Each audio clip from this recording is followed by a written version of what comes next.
Hi guys, welcome back to my channel. Video போட்டு 1 இயர்க்கு மேலே ஆகுது. சரி, இனிமேல் வீடியோ போடுன்ட்டு ரீஸ்டார்ட் பண்ணியிருக்கேன். இனிமேல் என்னோட சேனலில் வீடியோஸ் ரெகுலராக வர பார்க்கும். சப்ஸ்கிரைப் பண்ணிக்கோங்க. இன்னைக்கு காளான் பிரியாணி எப்படி பண்ணலான்னு பார்க்கலாம். காளான் பிரியாணிக்கு ஆயில் யூஸ் பண்ண மாட்டேன். கீ 2 ஸ்பூன் யூஸ் பண்ணியிருக்கேன். அப்புறம் பட்டை, கிராம்பு, கசகசா, பே லீவ்ஸ் எல்லாம் போட்டுட்டு உடனே சட்டுன்னு அது கருகிடக்கூடாது. கருகுனா அப்புறம் டேஸ்ட் கொடுக்காது. கருகிறதுக்குள்ளே உடனே வெங்காயம், தக்காளி 3 வெங்காயம், 2 தக்காளி போட்டிருக்கேன். தக்காளி, பச்சை மிளகாய் போட்டிருக்கேன். ஒன்று சேர்த்து கொட்டிட்டு உப்பு கொஞ்சம் போட்டுட்டு மிக்ஸ் பண்ணி விடுங்க. ஒரு மிக்சியில் கார்லிக், ஜிஞ்சர், கொரியண்டர் லீவ்,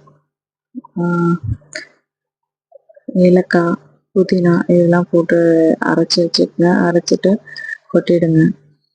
அப்புறம் மஞ்சத்தூள் கொஞ்சம் ஆட் பண்ணியிருக்கேன்.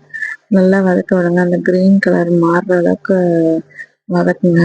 தக்காளி சின்ன சின்னதாக பொடி பொடியாக நறுக்கி போடாமல் தக்காளியை 4ஆக போட்டுடுங்க. 4ஆக போட்டுடுங்க. அதுக்கப்புறம் காளான் எடுத்து மிக்ஸ் பண்ணிக்கோங்க.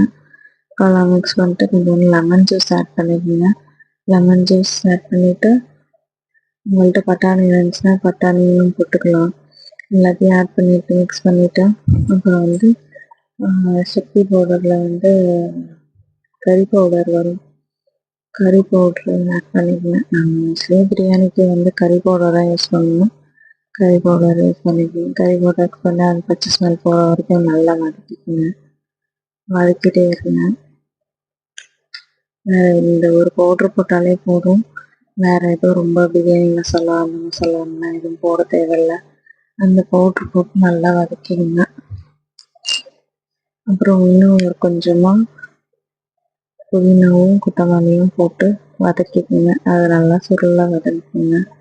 வதக்கிட்டு க்ளோஸ் பண்ணி வச்சுருங்க. லிட் போட்டு க்ளோஸ் பண்ணி வச்சுருங்க. தக்காளி மட்டும் லைட்டாக அது குத்தி விடுங்க. அப்போ தான் கொஞ்சம் நல்லா இதுவாகும்.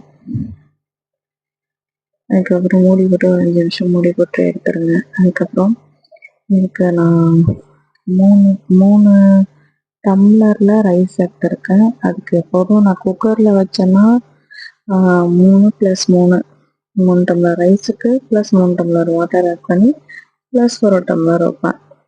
இது மாதிரி தம் போடுற மாதிரி இருந்துச்சுன்னா 3 டம்ளர் ரைஸ்க்கு 3 tumbler water plus 3 tumbler water plus 2 tumbler water போடுவேன். அது மாதிரி எடுத்துக்கோங்க. மொத்தம் இதில் 3 + 3 6 + 2 8 டம்ளர் வாட்டர் போட்டிருக்கேன். வாட்டர் போட்டு க்ளோஸ் பண்ணி வச்சுருங்க. வாட்டர் நல்லா கொதித்து வரட்டும். கொதித்து வந்ததுக்கப்புறம் ரைஸ் போட்டுக்கலாம்.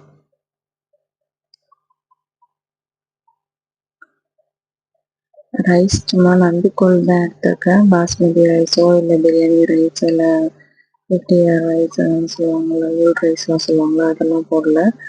நார்மல் நம்ம வீட்டில் யூஸ் பண்ணுற நந்திக்கோல் தான் யூஸ் பண்ணியிருக்கேன். நந்திக்கோல் ரைஸ்லேயும் நல்லா மெலிசாக தான் வரும். ரொம்ப மொத்தமாக இருக்காது. நீட்டாக இருக்கும் நந்திக்கோல். அரிசி ஒரு 3 டைம் நல்லா வாஷ் பண்ணிக்கோங்க.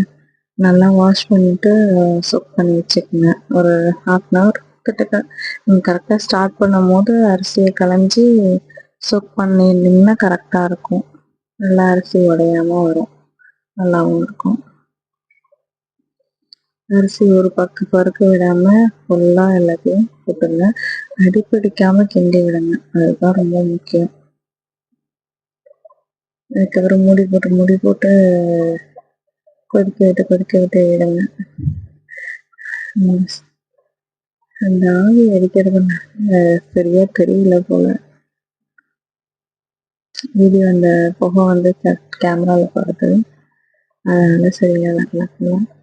இப்போ ரைஸ் போட்டுட்டு ரைஸை அப்பப்போ திறந்து கிளறி விடுங்க. அடி பிடிச்சிடக்கூடாது. அடி பிடிச்சிங்கன்னா ஃப்ளேவர் மாதிரி கசக்க ஆரம்பிச்சிடும். அடி பிடிக்காமல் திறந்து கிளறிக்கிட்டே இருங்க. ரைஸ் நல்லா ஒரு 50% கிட்டக்க வெந்ததுக்கப்புறம் தண்ணி அப்படியே ஈக்குவல் ஆக ஆரம்பிச்சிடும். ட்ரை ஆகி தண்ணி ஈக்குவல் ஆக ஆரம்பிச்சிடும். அந்த டைமில் என்ன பண்ணுறீங்கன்னா என்ன பண்ணணும்னா எடுத்து அடி பிடிக்காம பரட்டி பரட்டி விடணும்.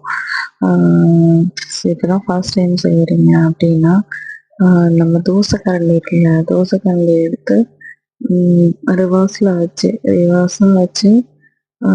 உடச்சி விடலாம். அதுமாரி ரைஸை உடச்சி விடும்போது நல்ல ஒரு ரைஸ் நல்லா கட் ஆகாமல் முழுசாக இருக்கும். அதுமாரி கட் பண்ணணும். கேக் கட் பண்ணுற மாதிரி ரைஸை உடச்சி விடணும். ஆனால் ரைஸ் பிரேக் ஆகிடக்கூடாது. இந்த ஃபுல்லாக எல்லா பார்ட்டையும் கட் பண்ணி விடணும். ஆனால் ரைஸ் பிரேக் ஆகாமல் இருக்கணும். அது மாதிரி தம் போடுற டைமில் மூடி கரெக்டாக போடணும். லெட் எப்போதும் பர்ஃபெக்டாக இருக்கணும். நானே இப்போ வேறு லெட் சேஞ்ச் பண்ணுவேன். பார்த்தீங்களா, இது கரெக்டாக ஃபிட்டாக உட்காரும். அப்படியே கச்சிதமாக இருக்கும்னு சொல்லுவாங்கள்ல, அது மாதிரி கரெக்டாக ப்ளேஸ் ஆகும் அந்த லெட்டு. இது போட்டு மேலே கொஞ்சோண்டு ஒரு ஒரு ஒரு பாத்திரத்தில் தண்ணி எடுத்து வச்சிடணும். அது பாட்டுக்கே தம் ஆகிட்டே இருக்கும். உள்ளுக்குள்ளேயே உங்களுக்கு 75% ரைஸ் குக் இருந்தாலே போதும். அதுக்கு மேலே நான் இது மாதிரி தண்ணி எடுத்து வச்சிட்டோம்னா 10 நிமிஷம் கிட்டக்க விட்டுறணும். அதுவே தம்மாயி அதுவே ரைஸ் குக் ஆக ஆரம்பிச்சிடும். அதுக்கப்புறம் 10 மினிட்ஸ் கழிச்சு இந்த மேலே உள்ள பாத்திரத்தை எடுத்துட்டு ரைஸை திறந்து பார்த்துட்டு கையில் எடுத்து பாருங்கள். நல்ல ஒரு நல்ல சாஃப்டாக வெந்திருக்கணும். அப்படிங்கிற சமயத்தில் விட்டுருங்க. இல்லை தம்மை மட்டும் லைட்டாக கலரி விட்டுட்டு தம்மை எகைன் ரிப்பீட் பண்ணுங்கள். கடைசியாக இறக்கும் போது நெய் விட்டு இறக்குங்க. இல்லைன்னா கேஷ்யூ நட்டை கீழே ரோஸ்ட் பண்ணி கூட போடலாம். நான் டைரெக்டாக நெய் மட்டும் 2 ஸ்பூன் போட்டு இறக்கிட்டேன். சாரி, பிளேட்டிங் பண்ண மறந்துட்டேன். கொஞ்சம் அர்ஜென்ட்னால எடுத்துகிட்டு போயிட்டேன். ஃபுட் எடுத்துகிட்டு போகிற மாதிரி இருந்துச்சு. அதனால் ஃபுட் எடுத்துகிட்டு போயிட்டேன். அதனால் என்னால் பிளேட்டிங் பண்ணி உங்களுக்கு காமிக்க முடியல. நல்லா இருந்துச்சு. Thank you guys. எனக்கு சப்ஸ்கிரைப் பண்ணி சப்போர்ட் பண்ணுங்கள். நான் ரெகுலராக போஸ்ட் போடுறேன். எனக்கு தெரிஞ்ச சின்ன சின்ன டிப்ஸ் உங்களுக்கு நான் சொல்கிறேன். Thank you guys. மறக்காமல் சப்ஸ்கிரைப் பண்ணி எனக்கு சப்போர்ட் பண்ணுங்கள். தேங்க்யூ.